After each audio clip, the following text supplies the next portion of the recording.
ஆண்டவராகிய இயேசு கிறிஸ்துவின் கிருபையும் சமாதானமும் உங்கள் அனைவரோடும் கூட என்றென்றைக்கும் இருப்பதாக.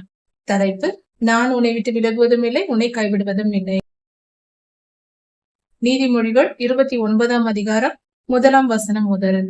கர்த்தருடைய வழிகள், நம் வாழ்க்கைக்கு தேவையான நல் வழிகள் வேதாகமத்தில் நமக்கு சொல்லப்பட்டிருக்கிறது. இதை கடைபிடித்து வாழும் பொழுது நம்முடைய வாழ்க்கை வெற்றி உள்ளதாகவும் சமாதானம் உள்ளதாகவும் நிம்மதியான வாழ்க்கை பெறவும் உதவியாயிருக்கும். இந்த வசனங்களை கடைபிடித்து வாழ்வோம். அப்பொழுது சமாதானத்தை பெற்றுக்கொள்ளலாம். அடிக்கடி கடிந்து கொள்ளப்பட்டும் தன் பிடரியை கடினப்படுத்துகிற மனிதன் தன் மனதை கடினப்படுத்துகிறவன். அதாவது, நாம் தவறு செய்யும் பொழுது கர்த்தர் நம்மை கண்டிக்கிறார்.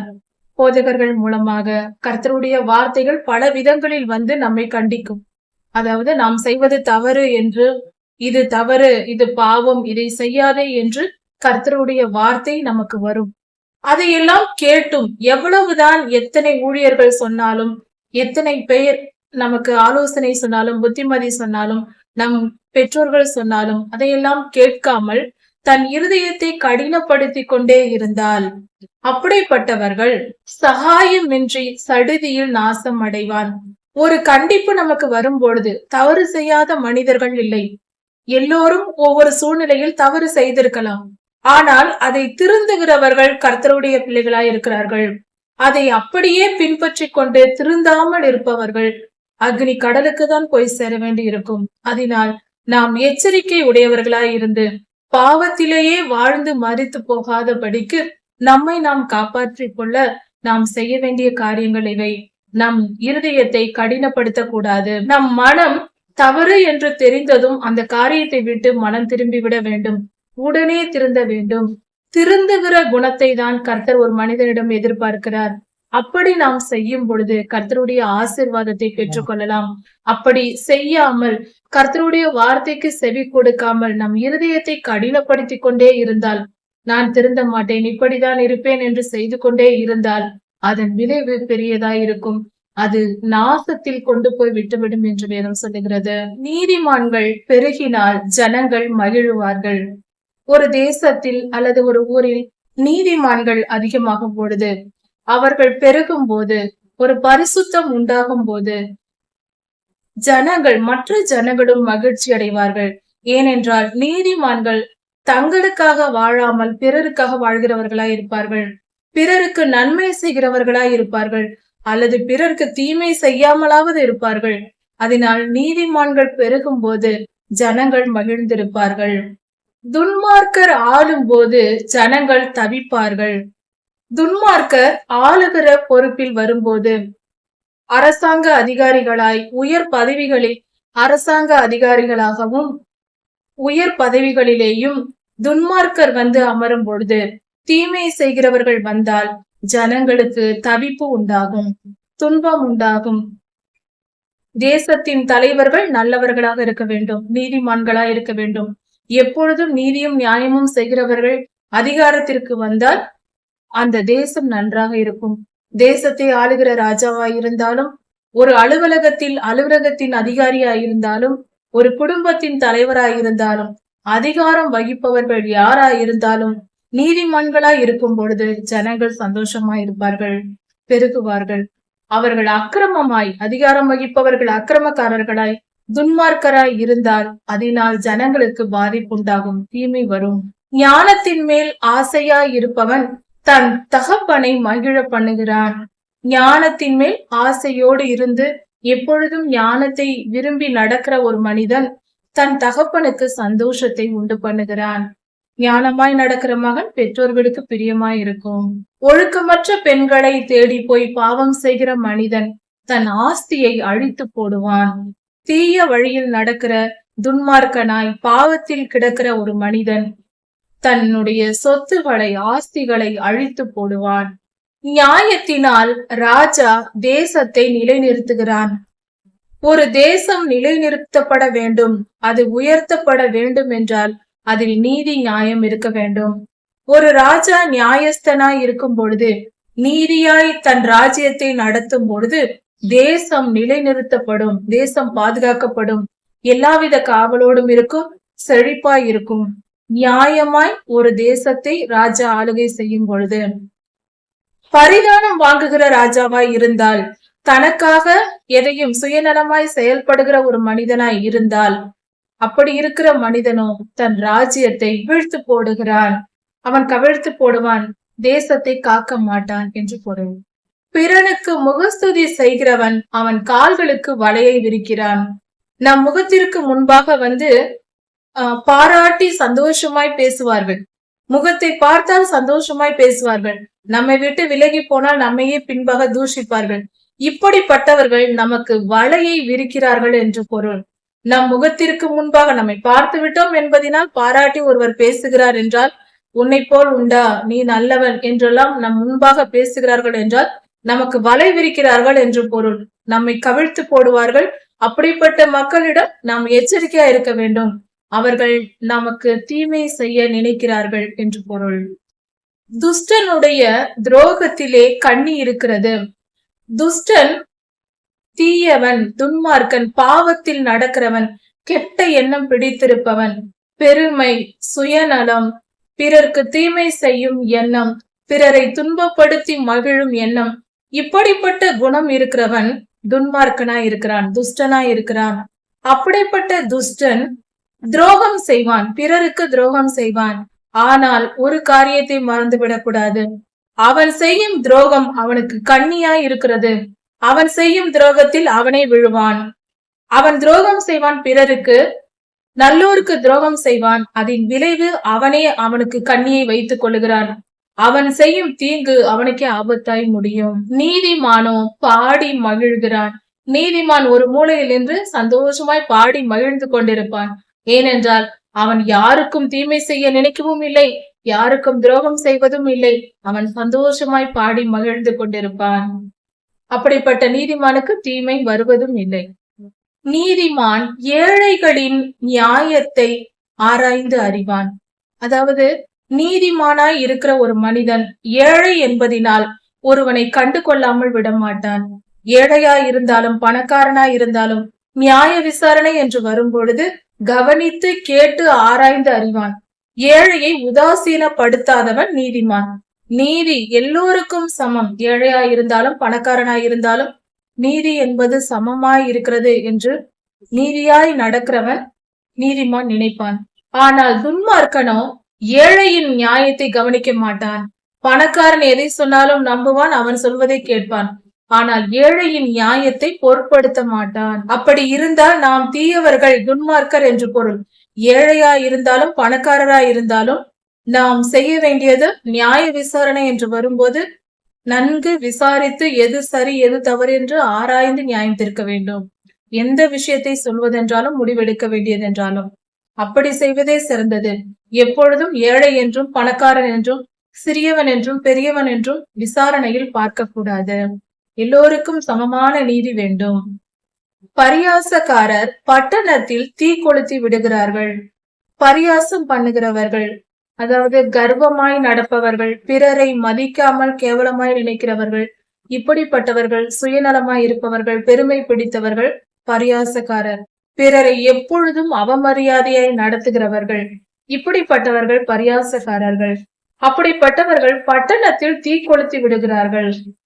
பட்டணத்தில் வேண்டுமென்றே, அறியாமல் அல்ல, வேண்டுமென்றே தீ கொளுத்தி தீமையை ஏற்படுத்தி விடுவார்கள். பிடித்து எரியட்டும் என்று விடுவார்கள். வேண்டுமென்றே செய்வார்கள் இப்படிப்பட்டவர்கள். ஞானிகளோ குரோதத்தை விலக்குகிறார்கள். ஞானிகள் கோபம், குரோதம் போன்றவற்றை விலக்கி விடுவார்கள். அதை கடந்து போக பண்ணுவார்கள். பரியாசக்காரர் எங்கும் தீமையை ஏற்படுத்துவார்கள். ஆனால் ஞானமாய் நடக்கிறவர்கள் கோபத்தையும் குரோதத்தையும் தவிர்த்து அந்த தீமை நிகழாதபடிக்கு தடை செய்து போடுவார்கள். ஒரு பிரச்சனை வருகிறது என்றால் அது சிறிய அளவிலேயே அதை முடிந்து போக பண்ணுவார்கள், நன்மை உண்டாக செய்வார்கள். இதுதான் ஞானிகளுடைய குணமாயிருக்கிறது. ஞானி மூடனோடு வழக்காடுகையில் சினந்தாலும் சிரித்தாலும் அமைதி இல்லை. ஞானமுள்ள ஒரு மனிதன் மூடனோடு வழக்காடுகிறான். அப்படி வழக்காடும் போது அந்த மூடனை எப்படி சமாளிப்பது? ஒரு ஞானி ஒரு முட்டாளை எப்படி சமாளிப்பது என்றால், சினந்தாலும் சிரித்தாலும் அமைதி இல்லையா? முட்டாளோடு பேசி கோபமாய் பேசினாலும் அமைதி வராது, சிரித்து சந்தோஷமாய் பேசினாலும் அமைதி வராது. இது முட்டாளுடைய சுபாவம். ஒரு ஞானி முட்டாளோடு பேச முடியாது என்பது பொருள். பேசி வழக்காடி எதையும் நம்மால் சாதிக்க முடியாது. ஒருவன் முட்டாளா இருக்கிறான் என்றால் அவனை விட்டு விலகுவதே சிறந்தது. அவனோடு சிரித்து சந்தோஷமாய் பேசியும் எதையும் நம்மால் சரிப்படுத்த முடியாது. கோபப்பட்டு பேசியும் அவனை நாம் சரிப்படுத்த முடியாது. விட்டு விலகுவதே சிறந்தது. இரத்த பிரியர் என்றால் கொலை செய்யும் எண்ணம் உடையவர்கள், கொலை செய்ய தயங்காதவர்கள், பாவம் செய்கிறவர்கள். அதாவது கொலை என்றால் ஆடு மாடுகளை கொல்வது கொலை அல்ல, மனிதர்களை, மனித உயிரை கொள்வது. இப்படிப்பட்ட கொலை செய்கிற மனிதர்கள், இப்படி கொலை செய்கிற மனிதர்களே இரத்த பிரியர். இப்படிப்பட்டவர்கள் உத்தமர்களை பகைக்கிறார்கள். உத்தமமாய் நீதியாய் நடக்கிற மனிதர்களை பகைப்பார்கள். அவர்களுக்கு பிடிக்காது. சன்மார்க்கனுக்கு துன்மார்க்கனும், துன்மார்க்கனுக்கு சன்மார்க்கனும் அருவருப்பானவர்கள் என்று வேதம் சொல்லுகிறது. அதன்படி இரத்த பிரியர்கள் நீதிமானை பகைப்பார்கள். ஒருவர் பாவம் செய்கிறான் என்றால், அக்கிரமக்காரனாய் இருந்தால், ரத்தம் சிந்தும் அளவுக்கு மிகப்பெரிய பாவங்களை செய்கிறான் என்றால், அவனுக்கு உத்தமர்களை கண்டால் பிடிக்காது. கர்த்தருக்கு பிரியமானவர்களை பிடிக்காது. அவர்களை பகைப்பார்கள். செம்மையானவர்களோ கர்த்தருடைய பிள்ளைகளை காப்பாற்றுவார்கள்.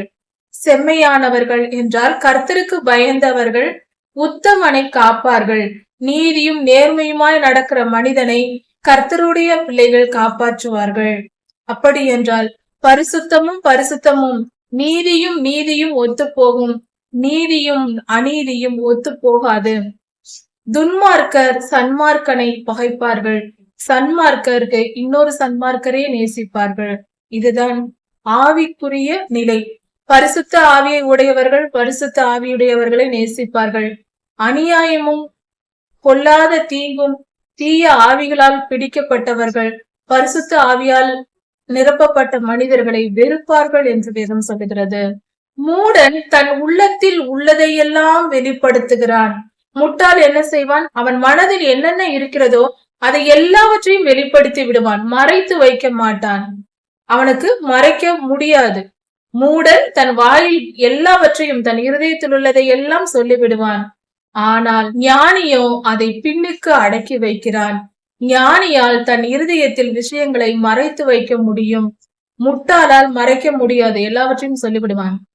அதிபதியானவன் பொய்யருக்கு செவி கொடுத்தால், அதாவது ஒரு ராஜா இருக்கிறார், ஒரு மிகப்பெரிய அரசியல் தலைவர் இருக்கிறார், அரசாங்கத்தில் உயர் பதவி வகிப்பவர் ஒருவர் இருக்கிறார் என்றால், அவர் தன்னுடன் இருக்கும் மற்ற வேலையாட்களை, தீயவர்கள் இருக்கிறார்கள், பொய் பேசுகிறவர்கள் இருக்கிறார்கள், தன்னுடன் வேலை செய்கிறார்கள், தனக்கு கீழ் வேலை செய்கிற வேலையாட்கள் பொய் பேசுகிறவர்கள் இருக்கிறார்கள் என்றால், அவர்களை ஆதரித்தால், பொய் பேசுவதை அந்த அதிபதி ஆதரித்தால், அந்த அதிகாரத்தில் இருப்பவர் பொய் பேசுகிறவர்களை ஆதரித்தால், அங்கு கூட இருக்கிற எல்லோரும் துன்மார்க்கராகி விடுவார்கள். அதாவது ஒரு அதிகாரத்தில் இருப்பவர் தன்னிடத்தில் வேலை பார்க்கிற ஜனங்களில் நீதிமான்களை, நியாயமாய் நடப்பவர்களை ஆதரிக்க வேண்டும். பொய் பேசுவது, ஏமாற்றுவது, லஞ்சம் வாங்குவது, தீமை செய்வது போன்ற காரியங்களை செய்கிறவர்களை தண்டித்து கண்டித்து வழி நடத்த வேண்டும். இப்படி அதிகாரி இருந்தால்தான் அந்த தேசம் வாழும், நல்லபடியாக இருக்க முடியும். அதை விட்டு ஒரு ராஜா அல்லது அதிகாரி தன் கீழ் வேலை செய்யும் பொய்யனை ஆதரித்தால், அங்கிருக்கும் எல்லோரும் துன்மார்க்கராய் மாறிவிடுவார்கள், தீயவர்களாய் மாறி தீமை செய்ய தொடங்கி விடுவார்கள். தரித்திரனும் கொடுமைக்காரனும் ஒருவரை ஒருவர் சந்திக்கிறார்கள். ஒரு தரித்திரன், மிகவும் ஏழையா இருக்கிற ஒரு தரித்திரன் இருக்கிறான், அவனும் ஒரு கொடுமைக்காரனும் சந்திக்கிறார்கள். இருவரும் சந்திக்கிறார்கள். ஆனால் ஒருவரை ஒருவர் பார்த்து கொள்கிறார்கள் என்றாலும் அவர்கள் இருவர் கண்களுக்கும் வெளிச்சம் கொடுப்பவர் கர்த்தரே. அதாவது கொடுமைக்காரனா இருந்தாலும் சரி, தரித்திரனா இருந்தாலும் சரி, யாரா இருந்தாலும் எல்லோரையும் கர்த்தர் கவனிக்கிறார், கர்த்தர் பார்த்து கொண்டிருக்கிறார், கர்த்தர் அவர்களுக்கு நியாயம் செய்ய அதிகாரியா இருக்கிறார் என்பதை புரிந்து கொள்ள வேண்டும். எப்படிப்பட்டவர்களுக்கும் எல்லோருக்கும் அதிகாரி கர்த்தரே. ஏழைகளுடைய நியாயத்தை, ஏழைகள் எவ்வளவு ஏழைகளா இருந்தாலும் அவர்களை நியாயமாய் விசாரிக்கிற ஒரு ராஜா இருந்தால் அந்த ராஜாவின் சிங்காசனம் என்றும் நிலைத்திருக்கும். இதுதான் வழி.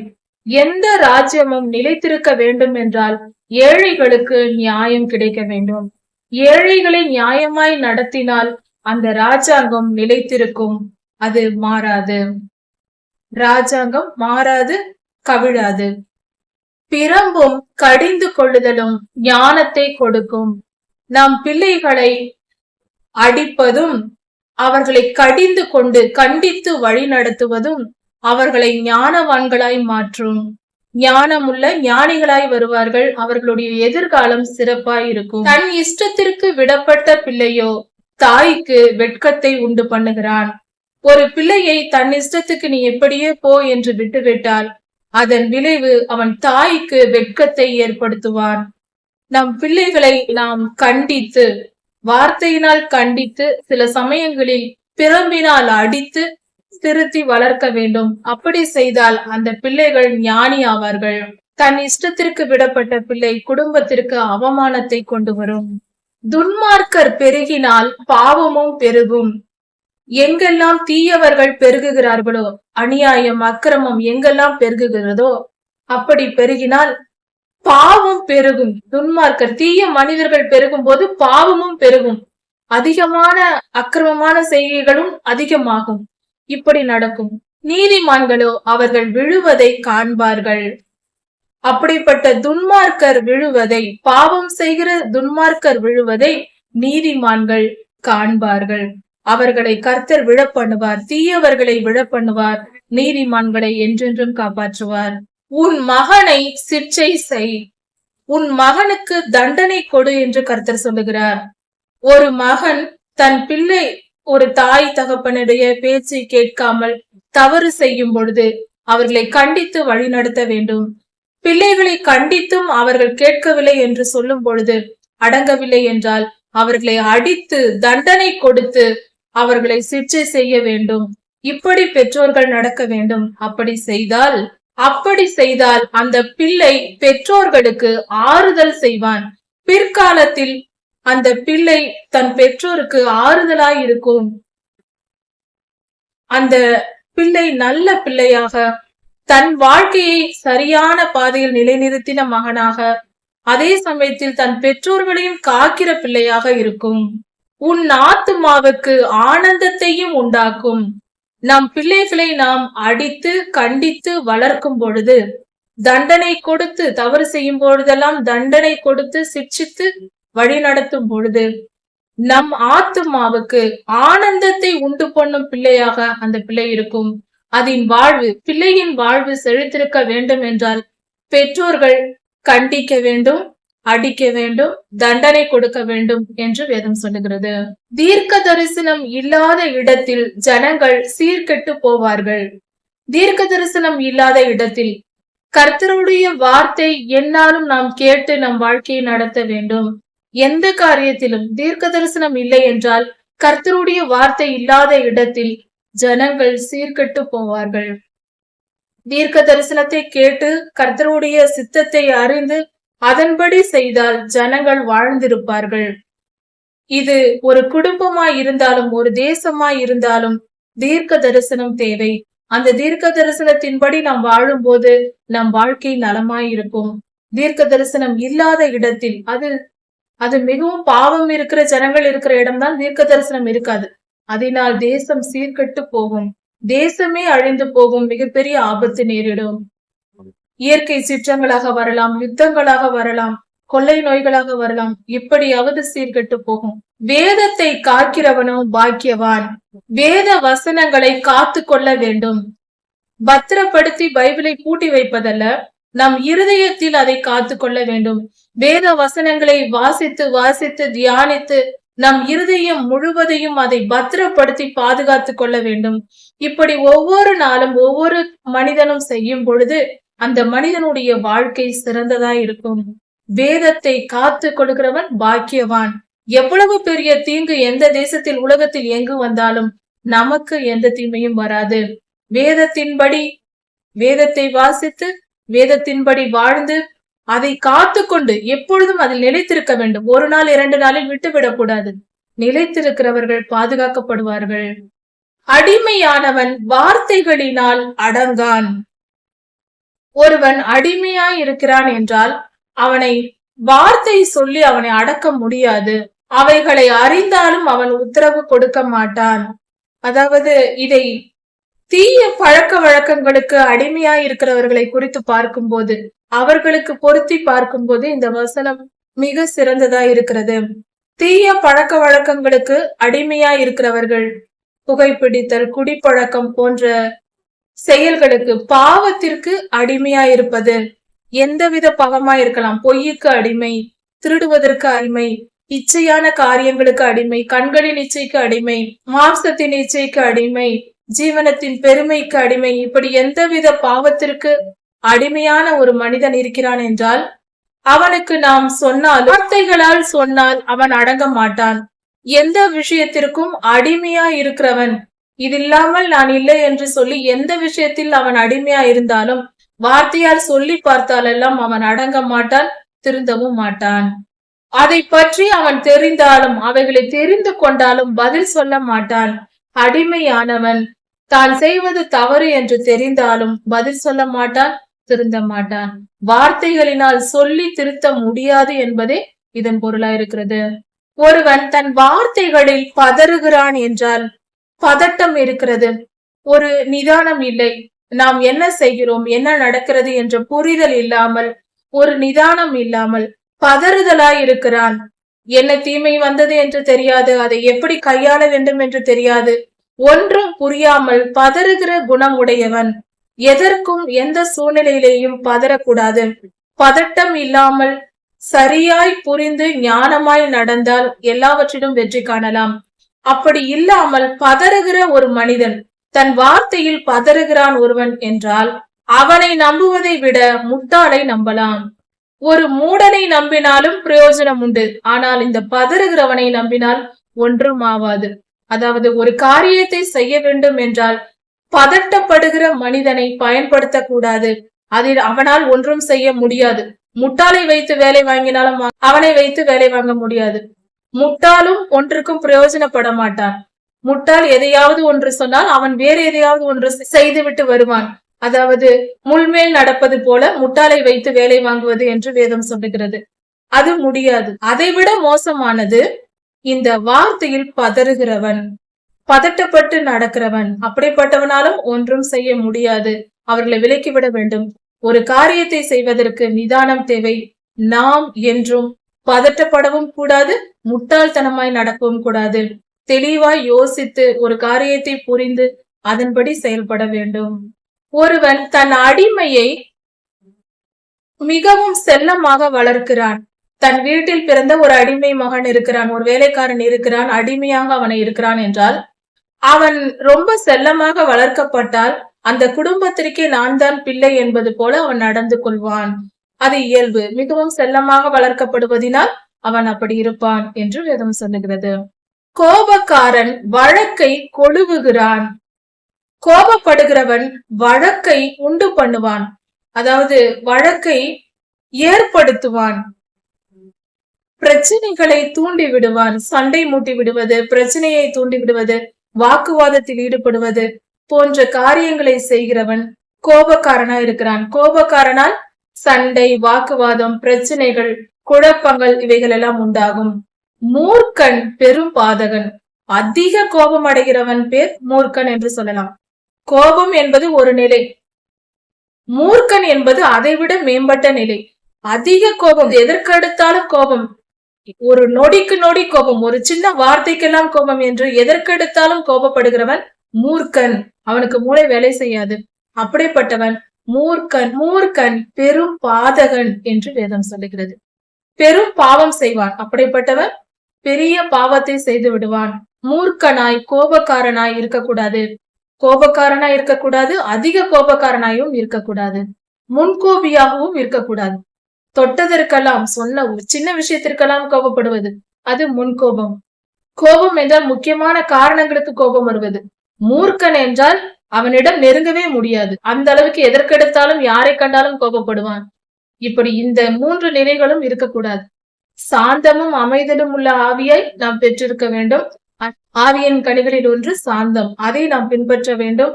சாந்தமாய் இருக்க பழக வேண்டும், கற்றுக்கொள்ள வேண்டும். மனுஷனுடைய அகந்தை அவனை தாழ்த்தும். மனுஷனுடைய அகந்தை அவனை தாழ்த்தும் என்றால், ஒருவன் பெருமையோடு அகந்தைய கர்வமாய் நான் தான் பெரியவன், எனக்கு எல்லாம் இருக்கிறது அப்படி என்கிற எண்ணம் உள்ளவன், மனுஷனுடைய அகந்தை அவனை தாழ்த்தி போடும், தாழ்ந்த நிலைக்கு தள்ளிவிடும். எப்பொழுதும் தன்னை பற்றின மேன்மை பாராட்டல் இருக்கக்கூடாது. பெருமை, அகந்தை, கர்வம், திமிர், மேன்மை பாராட்டுதல் இதெல்லாம் ஒரே பொருள் உள்ள வார்த்தைகளா இருக்கிறது. பெருமைப்படக்கூடாது, அகந்தையாய் நடக்கக்கூடாது. அகந்தை என்றால் மன திமிர். நான் தான் பெரியவன், என்னால் எல்லாம் முடியும், என்னால் எல்லாம் செய்ய முடியும், உன்னை விட நான் பெரியவன் என்று நினைத்தால் அதுதான் அகந்தை. இப்படிப்பட்ட குணம் உடையவன் தாழ்த்தப்படுவான். கர்த்தர் அவனை தாழ்த்தி வைத்து விடுவார், கீழே தள்ளுவார் என்பது பொருள். மன தாழ்மை உள்ளவனோ கனம் அடைவான். மன தாழ்மை நமக்கு தேவை. நாம் சிறியவர்கள், நாம் மிகவும் சிறியவர்கள் என்ற எண்ணம் எப்பொழுதும் இருக்க வேண்டும். எல்லோரிடத்திலும் மன தாழ்மையா இருக்க வேண்டும். இவர்களை விட நான் சிறியவள், இவர்களை விட நான் சிறியவள், எல்லோரை காட்டிலும் சிறுமைத்தனம் நம்மிடத்தில் இருக்கும். வயதில் சிறிய பிள்ளைகளிடத்தில் கூட நமக்கு தெரியாத பல காரியங்கள் தெரிந்து வைத்திருக்கும். அந்த ஞானத்தை பொறுத்தவரையில் அந்த பிள்ளை பெரியவர். ஆனால் இதையெல்லாம் உணராமல் நம்மை நாம் எப்பொழுதும் பெரியவர்கள் என்ற மேன்மை பாராட்டல் நமக்குள் இருக்கக்கூடாது. மன தாழ்மை உள்ளவர்களுக்கே கனம், மரியாதை கிடைக்கும். எப்பொழுதும் மன தாழ்மையா இருக்க பழக வேண்டும். பெருமை படக்கூடாது. அது மிகப்பெரிய கெட்ட குணம். கர்த்தர் அருவருக்கிற முதல் பாவம் என்று கூட சொல்லலாம். பெருமையும் சுயநலமும் கர்த்தருக்கு அருவருப்பானது, மிகவும் அருவருப்பு. பெருமை உள்ளவனுக்கு கர்த்தர் எதிர்த்து நிற்கிறார் என்று வேதம் சொல்லுகிறது. கர்வம் வேண்டவே வேண்டாம். அகந்தை தேவையே இல்லை. அது இருந்தால் நாம் கர்த்தருக்கு எதிரியாகி விடுவோம் என்பதை மனதில் வைத்துக் கொள்வோம். கர்த்தரிடத்தில் ஆசீர்வாதத்தை பெறுகிற பிள்ளைகளாக நாம் இருக்க வேண்டும். கர்த்தருக்கு எதிரியாகி விடக்கூடாது. பெருமையும் கர்வமும் நம்மை கர்த்தருக்கு எதிரியாக்கி விடும். திருடனோடே பங்கிட்டுக் கொள்ளுகிறவன் தன் ஆத்துமாவையே பகைக்கிறான். திருடனோடு பங்கு போடக்கூடாது. பாவத்தின் வழியில் வருகிற பணம், பொருள், எந்த பொருளாயிருந்தாலும் அதில் பங்கெடுத்துக் கொள்ளக்கூடாது. அது நம் ஆத்துமாவுக்கே நாம் தீங்கு செய்து கொள்வது. அப்படி என்றால் ஆத்துமாவுக்கு என்றால் உயிருக்கே என்று பொருள். அப்படி என்றால் நாம் பரலோகத்திற்கே போக முடியாதபடி தடையாகிவிடும். அக்னி கடலுக்கு நம்மை கொண்டு போய் சேர்த்து விடும் என்பது பொருள். அதாவது தீய வழியில் வருகிற பணம், பொருள், சொத்து எதுவாய் இருந்தாலும், எந்த நன்மையா இருந்தாலும் அதில் பங்கெடுத்துக் கொள்ளக்கூடாது. எனக்கு வேண்டாம் என்று ஒதுங்கி விட வேண்டும். திருடனோடு பங்கு நமக்கு இருக்கக்கூடாது. அப்படி செய்தால் பாவம் உண்டாகும். சாபத்தை அவன் கேட்டாலும் காரியத்தை வெளிப்படுத்த மாட்டான். பிறர் சபிப்பதை கேட்டால் கூட, ஒருவன் திருடி விட்டான், அதை இன்னொருத்தனுக்கும் பங்கு கொடுத்து விட்டான், அந்த திருட கொடுத்தவர்கள் சபிக்கிறார்கள் என்றாலும் அந்த சாபத்தை கேட்டாலும் கூட நான் திருடி விட்டேன் என்று ஒப்புக்கொள்ள மாட்டான். அப்படிப்பட்ட தீய எண்ணம் உள்ளவன். அப்படி இருக்கக்கூடாது. மனுஷனுக்கு பயப்படுகிற பயம் கண்ணியை வருவிக்கும். மனிதர்களுக்கு, எந்த மனிதர்களுக்கும் பயப்படக்கூடாது. அப்படி பயந்தால் அது நமக்கு ஆபத்தாய் முடியும். அந்த பயமே நமக்கு தீமையை உண்டாக்கும். அதனால் மனிதர்களுக்கு பயப்படக்கூடாது. கர்த்தரை நம்புகிறவனோ மனிதன் பயமுறுத்தினாலும் அவனுக்கு பயப்படாமல் கர்த்தரை நம்ப வேண்டும். கர்த்தர் மேல் நம்பிக்கையா இருந்தால் நாம் உயர்ந்த அடைக்கலத்தில் வைக்கப்படுவோம். எந்த காரணத்தை முன்னிட்டும் எவ்வளவு பெரிய ஆட்களாய் இருந்தாலும் மனிதர்களுக்கு பயப்படக்கூடாது. அப்படி பயப்படாமல் கர்த்தர் மேல் நம்பிக்கை இருந்தால் பயம் வராது. கர்த்தர் நம்மோடு இருக்கிறார் என்றால் மனிதர்கள் மேல் பயம் வராது. அப்படி கர்த்தர் மேல் நம்பிக்கையாய் நாம் இருந்தால் உயர்ந்த அடைக்கலத்தில் வைக்கப்படுவோம். கர்த்தர் நம்மை உயர்ந்த அடைக்கலம் என்றால் உயர்ந்த பாதுகாப்பு, மிகப்பெரிய பாதுகாப்பில் வைப்பார். கர்த்தர் நம்மை பாதுகாத்துக் கொள்வார். மனிதனால் ஒன்றும் செய்ய முடியாது. கர்த்தர் மேல் நாம் நம்பிக்கை வைத்தால் எந்த மனிதனும் நம்மை ஒன்றும் எதுவும் செய்துவிட முடியாது. அதனால் நாம் தைரியமாக மனிதர்களுக்கு பயப்படாமல் கர்த்தரிடத்தில் விசுவாசமாய் இருக்க வேண்டும். அவரை முழுமையாய் நம்ப வேண்டும் என்பது பொருள். ஆளுகை செய்கிறவனுடைய முக தரிசனத்தை தேடுகிறவர்கள் அநேகர். ஆளுகை செய்கிறவர்கள் என்றால் தேசத்தை ஆளுகிற அதிகாரிகள். இப்படிப்பட்ட அதிகாரிகளை எல்லோரும் பார்க்க வேண்டும் என்று விரும்புவார்கள். அநேகர் பார்க்க விரும்புவார்கள். அவர்களுடைய முக தரிசனத்தை விரும்புவார்கள், ஆசைப்படுவார்கள். போக வேண்டும், அவர்களை பார்க்க வேண்டும், பேச வேண்டும் என்று விரும்புவார்கள். ஆனாலும் அவர்களிடம் போனால் நமக்கு நியாயம் கிடைக்கும் என்று பலரும் அவர்களை சந்திக்க விரும்புவார்கள். ஆனாலும் அவனவனுடைய நியாயம் கர்த்தராலே தீரும். அவனவனுடைய பிரச்சனை தீர வேண்டும் என்றால் அது எந்த அதிகாரியாலும் முடியாது, கர்த்தர் முடித்து வைத்தால் தான் முடியும். எந்த பிரச்சனையா இருந்தாலும் கர்த்தர் முடித்து வைத்தால் தான் முடியும். எவ்வளவுதான் அதிகாரிகளை நம்பி போனாலும் அது நடக்காது என்று பொருள். கர்த்தரை நம்பினால் நிச்சயம் நமக்கு நன்மை நடக்கும். நீதிமானுக்கு அநியாயக்காரன் அருவருப்பானவன். ஒரு நீதிமான் இருக்கிறான், கர்த்தருடைய வழிகளில் நடக்கிற ஒரு மனிதன் இருக்கிறான் என்றால் அநியாயம் செய்கிறவனை பார்த்தால் அந்த மனிதனுக்கு அருவருப்பா இருக்கும், நீதிமானுக்கு அருவருப்பா இருக்கும். இப்படிப்பட்ட அக்கிரமம் செய்கிறானே, இவ்வளவு அநியாயம் செய்கிறானே என்று அருவருப்பாய் இருக்கும்.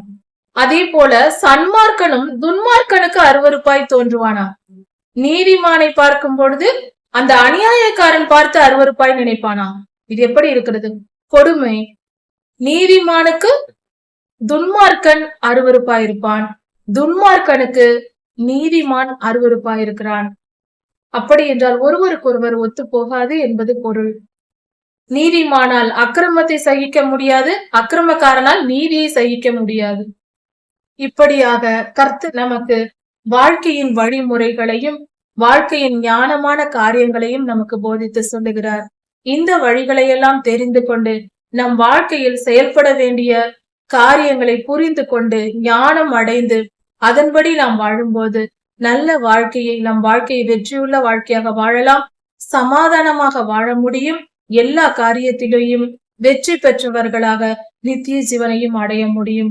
அப்படிப்பட்ட நல்ல ஆசீர்வாதங்களோடு வாழ கர்த்தர் கிருபை செய்வாராக. நீதிமொழிகள் 30ஆம் அதிகாரம் 1 முதல் 3 வசனங்கள் வரை. நீதிமொழிகள் புஸ்தகம் நம்முடைய வாழ்க்கைக்கு தேவையான அன்றாட காரியங்களை விவரமாக விளக்கமாக சொல்லி, அந்த காலத்திலும் இந்த காலத்திலும் எல்லோருடைய மனித வாழ்க்கையும் ஒன்றுதான். சிறு சிறு மாற்றங்களை தவிர நம்முடைய உணர்வுகளும் சூழ்நிலைகளும் ஒன்றுதான். அப்படி இருக்கும் பொழுது நம்முடைய ஒவ்வொரு நாளும் நம் வாழ்க்கையில் சந்திக்கிற ஒவ்வொரு காரியங்களிலேயும் எப்படி சரியாக நடந்து கொள்வது, நீதியின்படி நாம் எப்படி நடப்பது, நீதியாய் நாம் எப்படி வாழ்வது, பரிசுத்தத்தை கற்றுக்கொண்டு வாழ்வது, பாவம் இல்லாமலும் பொல்லாத தீங்குக்கும் விலகி எப்படி வாழ்வது என்பதை பற்றின சுலபமான விளக்கமாக மிக எளிமையான விளக்கங்கள் நீதிமொழிகள் புஸ்தகத்தில் இருக்கிறது. இந்த புஸ்தகத்தை எழுதியவர் ஆகூர். அவர் உபதேசித்து சொன்னதாக இந்த நீதிமொழிகள் எழுதப்பட்டிருக்கிறது. அந்த அவர்கள் இருவருக்கு சொன்ன வார்த்தைகள் இன்று நமக்கு கொடுக்கப்படுகிறது. அது மிகவும் அற்புதமானது. நம் வாழ்க்கை எப்படி இருக்க வேண்டும், எது சரியானது, நாம் யார், கர்த்தர் யார், நாம் வாழும் உலகம் எப்படிப்பட்டது, அண்ட சராசரம் எப்படி இருக்கிறது என்பதை பற்றின அருமையான விளக்கங்கள் நம்மை நாம் உணர்ந்து கொள்ளவும் கர்த்தரை அறிந்து கொள்ளவும் மிகவும் உதவியாக இருக்கக்கூடிய நீதிமொழிகள் புஸ்தகமாக இந்த புஸ்தகமும் இருக்கிறது. இதை எழுதின தீர்க்கதரிசி சொல்லுகிறார், நான் மனுஷர் எல்லோரையும் போல புத்திசாலி இல்லை என்று சொல்லுகிறார். நான் எல்லா மனிதரையும் போல புத்திசாலி இல்லை என்று சொல்லுகிறார். எனக்கு புத்தி இல்லை என்று சொல்லுகிறார். இந்த வேத வசனங்களை படித்து விட்டால் யாராலும் இதை ஒப்புக்கொள்ள முடியாது. எந்த ஒரு மனிதனும் இப்படி எழுதியிருக்கிறாரே, இதை எழுதின மனிதருக்கா புத்தி இல்லை என்று நாம் சொல்ல தோன்றும். அந்த அளவுக்கு அவ்வளவு ஞானமான செய்திகளை எழுதி கொடுத்திருக்கிறார், உபதேசித்திருக்கிறார். ஆனால் அவர் சொல்லுகிற முதல் வார்த்தை என்னவென்றால், எல்லா மனிதரை போல நான் புத்திசாலி இல்லை என்று சொல்லுகிறார்.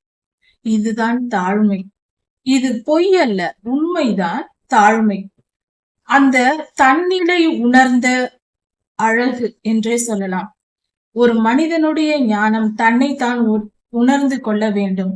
சற்று இந்த தாழ்மையை குறித்து கவனித்து பார்ப்போம்.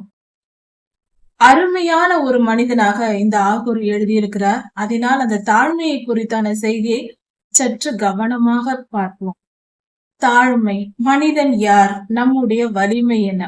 நம்மளுடைய தகுதி என்ன? நம்மளுடைய அளவு என்ன? இதையெல்லாம் சற்று பார்ப்போம். அதாவது நாம் வாழும் பூமி எந்த அளவுக்கு பெரியது என்று நம்மால் கற்பனை செய்து பார்க்க முடியாது. நாம் வீடியோவாக பார்க்கலாம், நாம் பலவித கோணங்களில் பல காரியங்களை பார்க்கலாம் என்றாலும் அதை முழுமையாக நம் பூமியை நம் காலடியில் இருக்கிற பூமியை அறிந்து கொள்வதே மிகவும் கடினம். இப்பொழுது வீடியோக்கள் வருகிறது, அதையெல்லாம் பார்த்து நாம் ஓரளவு புரிந்து கொள்கிறோம். பார்ப்பதில்லை, புரிந்து கொள்கிறோம் என்று சொல்லலாம். அந்த அளவுக்கு செய்கிறோம். ஆனால் இந்த பூமி சூரிய குடும்பத்தில் ஒன்று. சூரியனை சுற்றி பூமி வருகிறது, பூமியை சுற்றி நிலா வருகிறது என்றெல்லாம் நாம் படித்திருக்கிறோம், அறிந்து வைத்திருக்கிறோம். இன்னொரு காரியம் என்ன? சூரிய குடும்பம் போல நாம் வாழும் பால்வழி மண்டலத்தில் அநேக குடும்பங்கள் இருக்கிறது. ஒரு சூரியன் என்பது ஒரு நட்சத்திரம். ஒரு நட்சத்திரம் மட்டுமல்ல, ஆயிரக்கணக்கான கோடிக்கணக்கான நட்சத்திரங்கள் இந்த பால்வழி மண்டலத்தில் இருக்கிறது. இந்த பால்வழி மண்டலங்கள் போல, பால்வழி மண்டலம் என்பது மில்கிவே கேலக்சி என்று சொல்வார்கள்.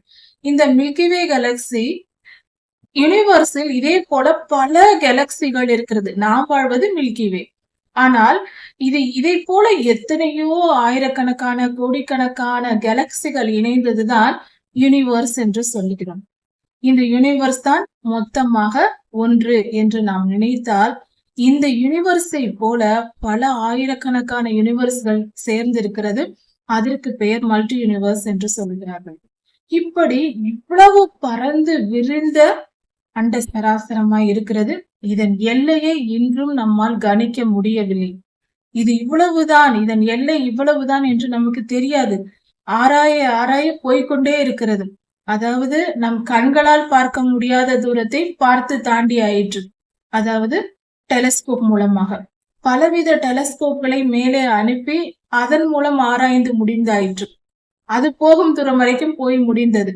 இப்பொழுது அதன் மூலமாக ஒளிக்கற்றைகளை, வெளிச்சத்தை அனுப்பி எவ்வளவு தூரம் என்று ஆராய்ந்து பார்த்து கொண்டிருக்கிறோம்.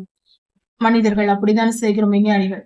அப்படி பார்க்கும் பொழுது அதிலும் ஒரு குறிப்பிட்ட தூரம் போய் பார்த்து விட்டு வந்தாயிற்று. இடையில் இருப்பதெல்லாம் தெரிகிறது. ஆனால் அதன் எல்லை, மல்டி யூனிவர்ஸின் முடிவு என்ன? அதற்கு பின்பும் வேற ஏதாவது இருக்கிறதா அல்லது இவ்வளவுதானா என்று யாருக்கும் தெரியாது.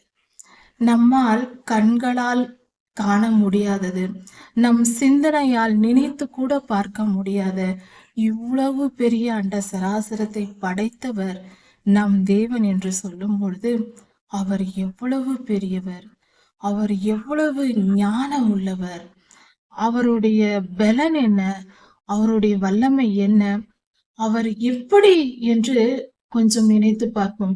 நமது ஆண்டவராக இயேசு கிறிஸ்துவை நமக்கு நன்றாக தெரியும். அவர் சுவிசேஷம் செய்தார், பூமியெல்லாம் நடந்து திரிந்தார் இஸ்ரேல் தேசத்தில் என்று சொல்லுவோம். அவர் குணமாக்கினார் என்று தெரியும், சிலுவையில் தொங்கினார் என்று தெரியும். நம்மை போல 6 அடி மனிதனாக அவர் பிறந்தார், வளர்ந்தார், மரித்தார், உயிர் தெழுந்தார்.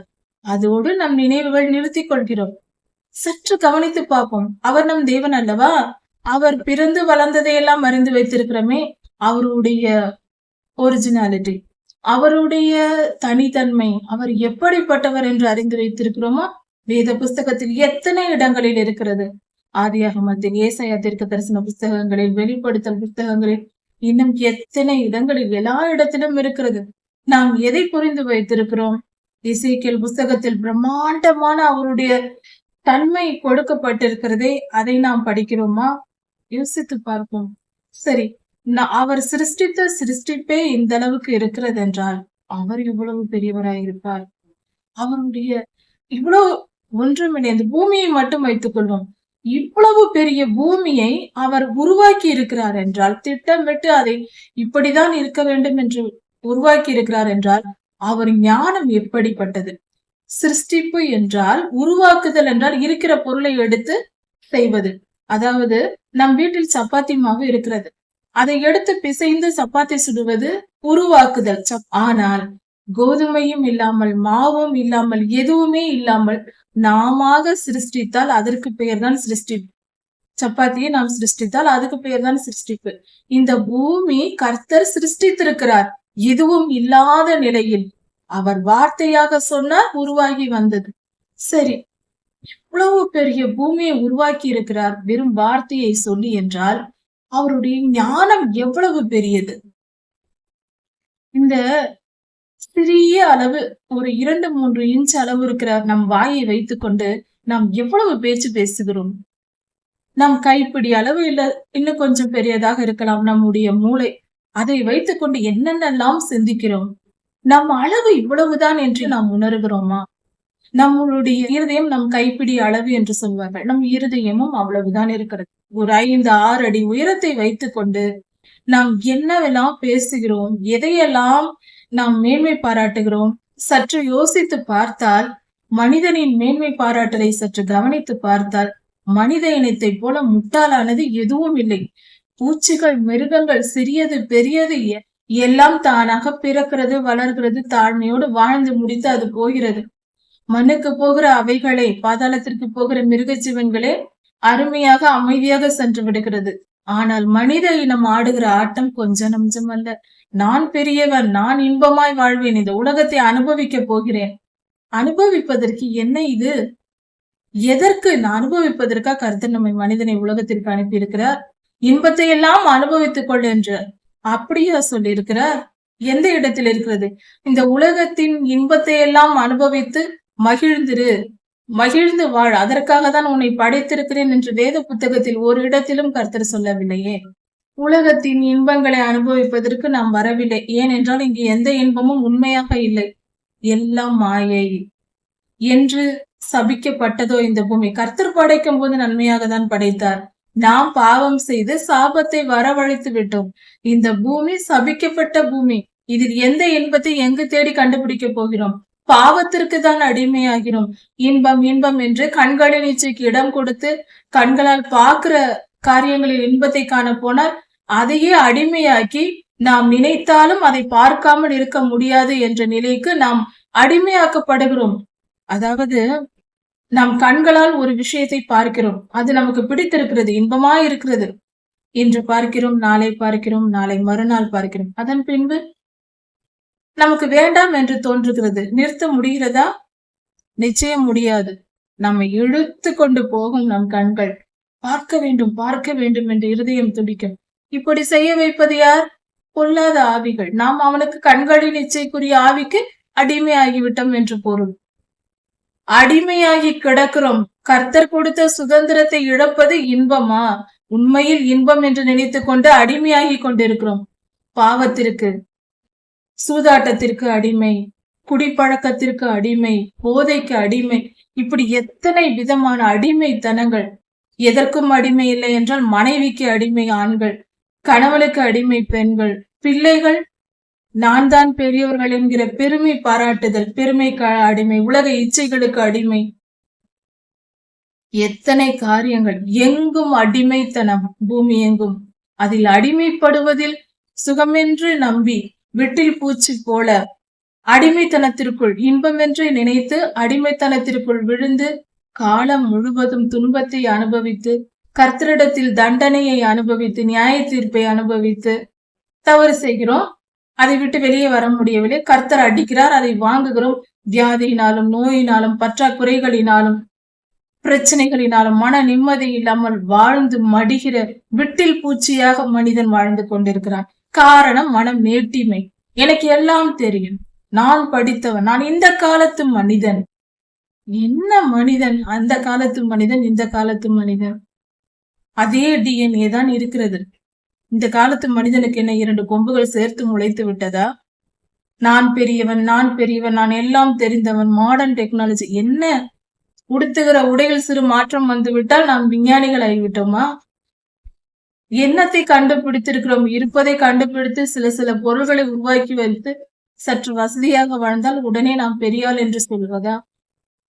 நம்முடைய கண்டுபிடிப்புகள், நம்முடைய காரியங்கள் எல்லாம் மிகவும் அற்பமானவை.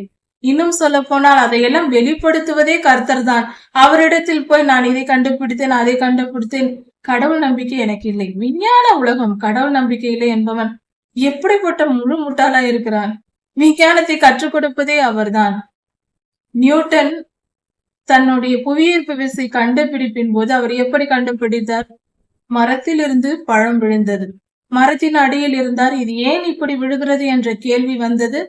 அதை வைத்து அவர் ஆராய்ந்து கண்டுபிடித்தார். அவருக்கு அந்த அந்த நேரத்தில் உதித்தது அவர் மனதில். எத்தனை பேர் மரத்தின் அடியில் படுக்கிறோம், எத்தனை பழங்கள் மேலே விழுகிறது, எல்லோருக்கும் தோன்றி விடுகிறதா? அது இல்லையே. நியூட்டனும் மனிதர் தான் நம்மை போல. ஐன்ஸ்டீனின் கண்டுபிடிப்பு E=mc². எந்த விஞ்ஞான கண்டுபிடிப்பும் ஒரு விஞ்ஞானிக்கு வருவது, வெளிப்படுத்தப்படுவது கர்த்தரால் தான். அதை புரிந்து கொள்ளாமல் விஞ்ஞான உலகம், கண்டுபிடித்தவர்கள் ஒத்துக்கொள்கிறார்கள் கர்த்தர் இருக்கிறார் என்று. தாமஸ் ஆல்வா எடிசன் கர்த்தர் மேல் பக்தியுள்ள மனிதனாய் இருந்திருக்கிறார். அவர்கள் எல்லாம் ஒற்றுக்கொள்கிறார்கள். அவர்கள் கண்டுபிடித்த பொருள்களை பயன்படுத்துகிற நாம் தான் மேன்மை பாராட்டி பெருமை பாராட்டி கொண்டு கர்த்தரை மதிக்காமல் சுற்றி கொண்டிருக்கிறோம். மனித இனம் அறிவு வளர்ச்சியில் தேறி வருவதற்கு பதிலாக ஒரு பக்கம் அது நடந்து கொண்டிருக்கிறது. கர்த்தருடைய பிள்ளைகள் ஞானத்திலும் புத்தியிலும் வளர்ந்து கொண்டிருக்கிறார்கள். இன்னொரு பக்கம் பொல்லாத மனிதர்கள் முழு முட்டாளாய் மாறிக்கொண்டிருக்கிறார்கள். கொஞ்சம் கூட அறிவில்லாதவர்களாய், துளி கூட அறிவில்லாதவர்களாய். எதற்கெல்லாம் மேன்மை பாராட்டுது? உண்ணுகிற உணவில் மேன்மை பாராட்டுது. நான் இந்த உணவை உண்டேன்னு தெரியுமா, இந்த உணவை நான் இன்று சாப்பிட்டேன். இதில் பெருமை பாராட்ட என்ன இருக்கிறது? சாப்பிடும் உணவில் பெருமை. எவ்வளவு பெரிய முழு முட்டாள்தனம்! ஆகோர் இதைதான் இங்கே எதிர்க்கிறார் நீதிமொழி புஸ்தகத்தில். அவர் என்ன சொல்லுகிறார்? நம்மை ஒன்றும் சொல்லவில்லை. மேன்மை பாராட்டுகிற நம்மை குறித்து அவர் ஒன்றும் சொல்லவில்லை. அவரை குறித்து அவர் சொல்லுகிறார், இங்கிருக்கிற மனிதர்களைப் போல நான் புத்திமான் இல்லை என்று சொல்லுகிறார். முட்டாளை விட மோசமான முட்டாள் யார் என்றால் தன்னை ஞானி என்று எண்ணுகிறவன். நம்மை ஞானி என்று எண்ணக்கூடாது. நாம் சகலமும் அறிந்தவர்கள் என்று நினைக்க கூடாது. ஒன்றே ஒன்று சுலபமாக புரிந்து கொள்வதற்கு ஒரே ஒரு வழி. நாம் எவ்வளவு சிறியவர்கள் என்பதற்கும் கர்த்தருக்கும் நமக்கும் உள்ள தொடர்பு எப்படிப்பட்டது என்பதை குறித்தும் ஒரு சிறிய விளக்கம். நம்முடைய மூளை சிந்திக்கிறது என்று நமக்கு தெரியும். நம் இருதயம், நம் மூளை, நம்மில் இருக்கிற அந்த DNA மூலக்கூறுகள், அவைகள் நம்மை ஆளுகை செய்கிறது. இதை படைத்தவர் யார்? அதற்கு ஜீவன் கொடுக்கிறவர, அந்த ஜீவனை எடுக்க அதிகாரம் வைத்திருப்பவர் யார்? கர்த்தரே. நாம் பிறப்பதற்கு முன்பே நாம் எங்கிருந்தோம் நமக்கு தெரியுமா? நாம் எங்கு பிறக்க வேண்டும் என்பதை நாம் முடிவு செய்தோமா? இல்லை. நாம் என்ன செய்ய வேண்டும் என்பதை ஒரு குறிப்பிட்ட வயது வரைக்கும் நமக்கே தெரியாது. அதிலிருந்தே நாம் செய்யும் காரியங்கள் பிறரால் நிர்ணயிக்கப்படுகிறது. வேறு ஒரு வல்லமை நிர்ணயிக்கிறது என்பதை புரிந்து கொள்வோம். நாம் என்று சொல்ல, நான் என்ற அந்த வார்த்தைக்கு உரிமையாற்றால் அது ஒருவருக்கு மட்டுமே, அது கர்த்தருக்கு மட்டுமே. நான் என்று ஒன்று இல்லை. அது நான் என்பது இல்லை. ஏனென்றால் நான் என்றால் அதில் ஒரு தனித்தன்மை இருக்க வேண்டும். நம்மிடத்தில் தனித்தன்மை இல்லை. நம்மை சிறு வயதில், நம்மை ஒரு 10 வயது வரை, 5 வயது வரைக்கும் நாம் எங்கு பிறக்கிறோம், என்ன செய்கிறோம், என்ன நாம் முடிவெடுக்க வேண்டும், இதெல்லாம் நமக்கு தெரியாது. இது எல்லாம் வெளியிலிருந்து ஒரு வல்லமை நம்மை ஆளுகை செய்கிறது. கொஞ்சம் கொஞ்சமாக கற்றுக்கொண்டு 20, 25, சில பேருக்கு காலம் முழுவதும் கூட புரிவதில்லை எதையும் முடிவெடுப்பது என்று. இப்படி நாம் அதை கொஞ்சம் கொஞ்சமாக கற்றுக்கொண்டு வாழ்க்கையின் ஒரு பகுதியை ஆளுகை செய்கிறோம். எல்லாவற்றையும் அல்ல, அதையும் புரிந்து கொள்வோம். எவ்வளவு வயதானாலும் நாம் நினைக்கிற காரியங்களை எல்லாம் நம்மால் செய்ய முடிவதில்லை.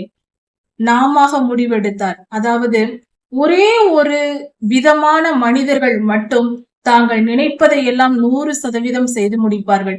அப்படிப்பட்ட மனிதர்கள் இந்த உலகத்தில் இருக்கிறார்கள். அவர்கள் யார் என்றால் உண்மையான கர்த்தருடைய தீர்க்கதரிசிகள், கர்த்தருடைய தேவ பிள்ளைகள் மாத்திரமே அவர்கள் எதை நினைத்தாலும் அதை செய்ய முடியும்.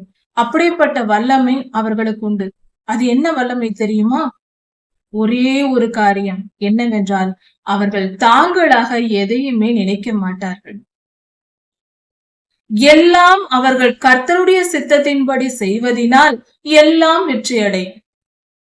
அவர்களாக எதுவும் நினைக்காமல் கர்த்தர் என்ன கட்டளையிட்டாரோ அதையே விரும்பி அவர்கள் செய்வதினால் 100% அவர்களுக்கு வெற்றி கிடைக்கிறது.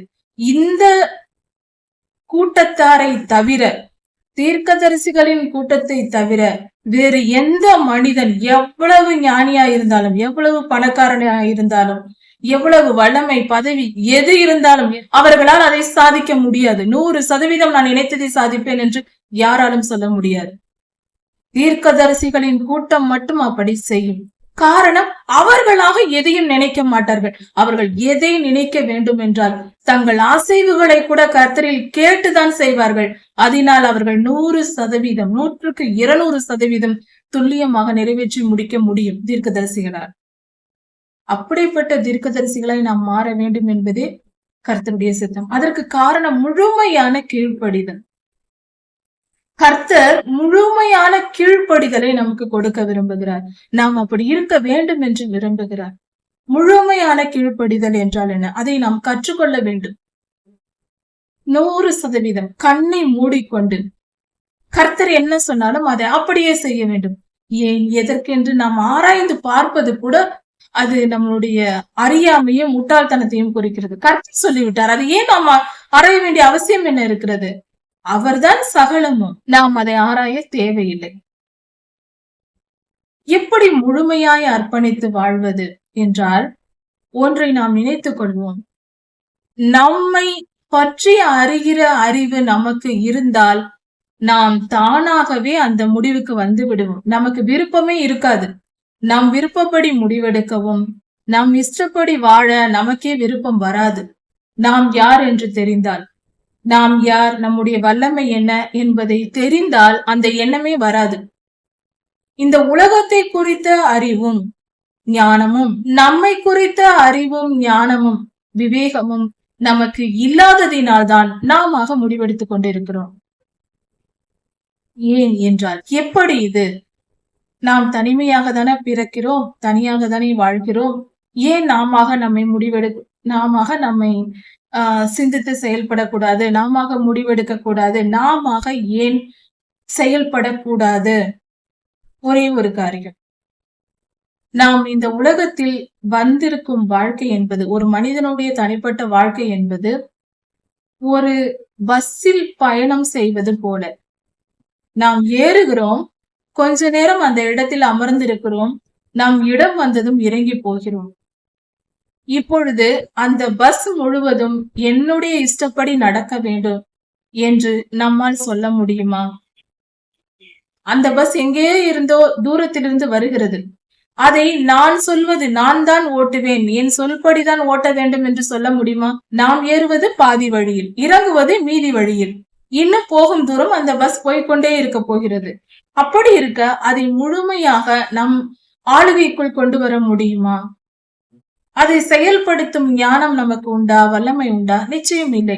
நாமே பாதியில் ஏறுகிறோம், பாதியில் இறங்குகிறோம். டிக்கெட்டை வாங்கினோம், அதற்குரிய விலையை கொடுத்தோம், இறங்கி போனோம், நாம் இருக்கும் வரைக்கும் அந்த இடத்தில் அமர்ந்திருந்தோம்.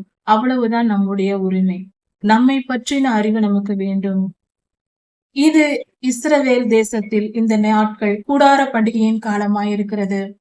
கூடார பண்டிகை என்ற வருடத்தில் ஒரு முறை 7 நாட்கள் இந்த பண்டிகை 8 நாட்கள் கொண்டாடப்படுகிறது. இந்த பண்டிகையின் நோக்கம் என்னவென்றால் இதுதான். இந்த உலகம் என்பது ஒவ்வொரு மனிதனுக்கும் கூடாரத்தில் தங்குவது போல நிரந்தரமற்றது என்பதை வெளிப்படுத்தும்படியாக, அதை ஒவ்வொரு மனிதனும் உணர வேண்டும் என்பதற்காக இந்த பண்டிகையை கர்த்தர் நினைவு கூற சொன்னார். வருடா வருடம் இஸ்ரவேல் தேசத்தில் இந்த பண்டிகை கொண்டாடப்படுகிறது. 7 நாட்கள் அங்கிருக்கும் மனிதர்கள் தங்கள் வீடுகளை விட்டு கூடாரங்களில் வெளியே, வீட்டிற்கு வெளியே கூடாரங்களை போட்டு கூடாரங்களில் தங்கி 7 நாள் இருப்பார்கள். இது வழக்கமாயிருக்கிறது. இதன் பொருள் புரிந்து கொள்ள வேண்டும். அப்படி இருக்க நம் வாழ்க்கையை நாமே ஆளுகை செய்யும் தகுதி நமக்கு இல்லை. நம்மால் எல்லாவற்றையும் செய்ய முடியாது. ஒருவேளை நாம் நினைக்கலாம், நாம் பிறந்திருக்கிற வீடு, என் பெற்றோர்கள் மிகவும் ஏழ்மையா இருக்கிறார்கள், நான் ஒரு பெரிய பணக்கார வீட்டில் பிறந்திருந்தால் செல்வந்தனாக மிகவும் வசதியாக வாழ்ந்திருப்பேனே என்று நாம் நினைக்கிறோம் என்று வைத்துக் கொள்வோம். நாம ஏன் அப்படி செய்யவில்லை? ஏன் பெரிய பணக்கார வீட்டில் போய் பிறக்கவில்லை? நம்மால் முடியாது. சரி, நம்முடைய நாம் இருக்கும் ஊர், அந்த அந்த இடம் நமக்கு பிடிக்கவில்லை. ஒரு மிகப்பெரிய ஒரு வெளிநாட்டில் பிறந்திருந்தால், இந்த தேசம் எனக்கு பிடிக்கவில்லை, வேறு தேசத்தில் பிறந்திருந்தால் நான் எவ்வளவு சந்தோஷமா இருந்திருப்பேன். ஏன் பிறக்கவில்லை? அதை பற்றி யோசித்து முடிவெடுக்கும் உரிமையோ வல்லமையோ நமக்கு இல்லை.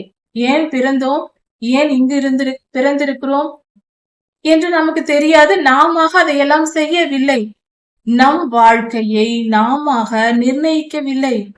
அப்படி இருக்க கொஞ்சம் அறிவும் புத்தியும் வளர்ந்து, சற்று சரீரமும் வளர்ந்து, ஓரளவு ஒரு 20, 25 வருடம் வளர்ந்த பின்பு நானாக எல்லாம் செய்வேன் என்று சொல்லிக்கொண்டு திரிவது எந்த விதத்தில் நியாயம்? இத்தனை காலம் நம்மால் எதையும் செய்ய முடியவில்லை. நம்மை நாம் நிர்ணயித்துக் கொள்ள முடியவில்லை. நம் வாழ்க்கை இப்படி இருக்க வேண்டும் என்று திட்டமிட முடியவில்லை. சரி, வளர்ந்த பின்பு முடியுமா என்றால் அதுவும் முடியாது. நாம் நினைப்போம், இந்த படிப்பு படிக்க வேண்டும், இந்த வேலைக்கு தான் செல்ல வேண்டும் என்று நினைப்போம். சில நேரம் நடக்கலாம் என்றாலும் முழுமையாக எல்லா மனிதரும் தன் வாழ்க்கையில் நினைத்த எல்லாம் செய்துவிட முடியாது. எல்லா காரியத்திலும் முடியாது. ஒரு காரியத்தில் முடிந்தால் இன்னொரு காரியத்தில் முடியாமல் போகும். ஏன் முடிவதில்லை? நம் பலன் அவ்வளவுதான். நம்மை சுற்றிலும் வல்லமை இருக்கிறது. கர்த்தருடைய வல்லமை இருக்கிறது, பொல்லாத ஆவிகளின் வல்லமை இருக்கிறது. நாம் செய்த பாவங்களுக்கு ஏற்ற தண்டனை நாம் அனுபவிக்க வேண்டிய சூழ்நிலை இருக்கிறது. எத்தனையோ காரியங்கள் இருக்கிறது. அப்படி இருக்க நம்மை நாம் உணர்ந்து கொள்ள வேண்டியது மிகவும் அவசியம். நம்மை நாம் தாழ்த்த வேண்டியது அவசியம்.